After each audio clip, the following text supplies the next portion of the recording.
Okay, imagine for a second the most complex, bustling, high-speed telecommunications network on the entire planet. Now take that whole thing, shrink it down, and put it right inside your own body. Pretty wild, right? Welcome to The Explainer. Today we're exploring the spectacular hidden world of cell signaling.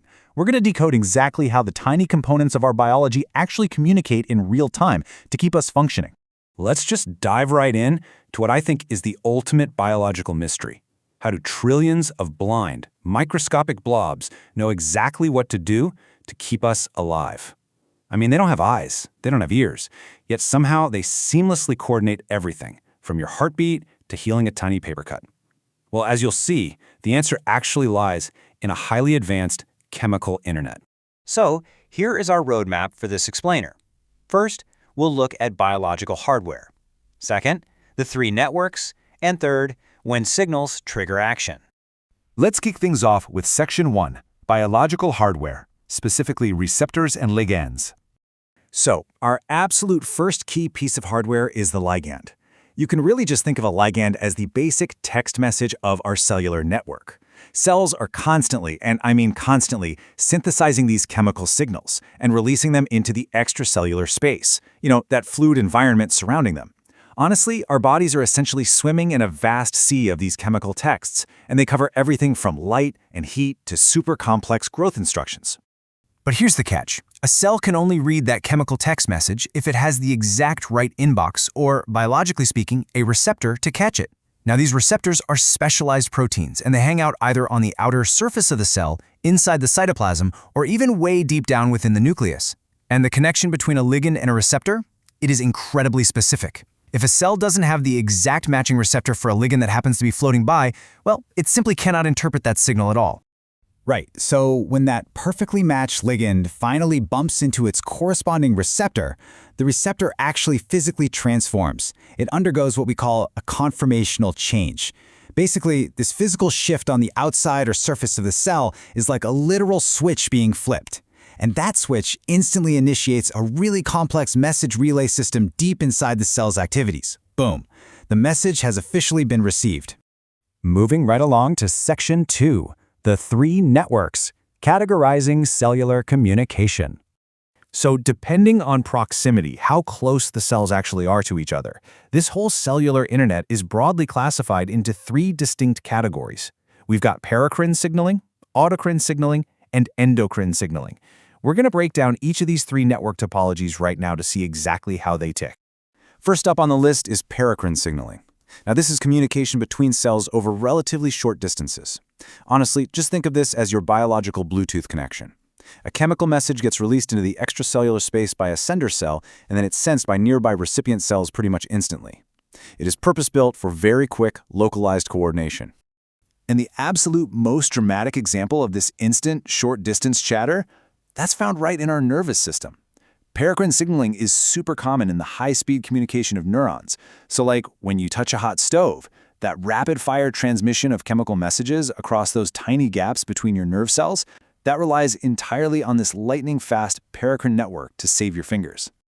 Okay, next up, we have autocrine signaling.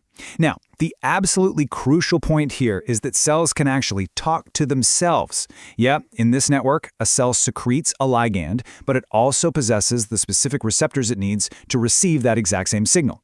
It's kind of funny, it's literally the biological equivalent of writing a sticky note or, setting a calendar reminder for your own biological processes. But unfortunately, this self-messaging system definitely has a dark side when the standard network rules get broken. As the source material points out, unlike normal cells, cancer cells do not depend on external growth factors for their growth. Instead, they're actually capable of synthesizing their own. Essentially, cancer cells completely hack the autocrine network. By producing their own growth factors and also having the receptors to receive them, they create this terrible runaway feedback loop. They're literally constantly texting themselves the command to grow and divide, and this allows them to proliferate uncontrollably without ever waiting for outside permission from the rest of the body. It is just a tragic hijacking of this specific cellular communication line. Let's move to our third and final network type, endocrine signaling. So if paracrine is your local Bluetooth connection, endocrine signaling is a long-distance public radio broadcast. Here, the ligands, which, by the way, we typically just know as hormones, are synthesized by a cell and released directly into the bloodstream. From there, they travel massive distances across the entire body to reach their specific target recipient cells. The contrast in scale here is just massive. On one hand, you have the localized, almost instant nature of paracrine signaling jumping between neurons.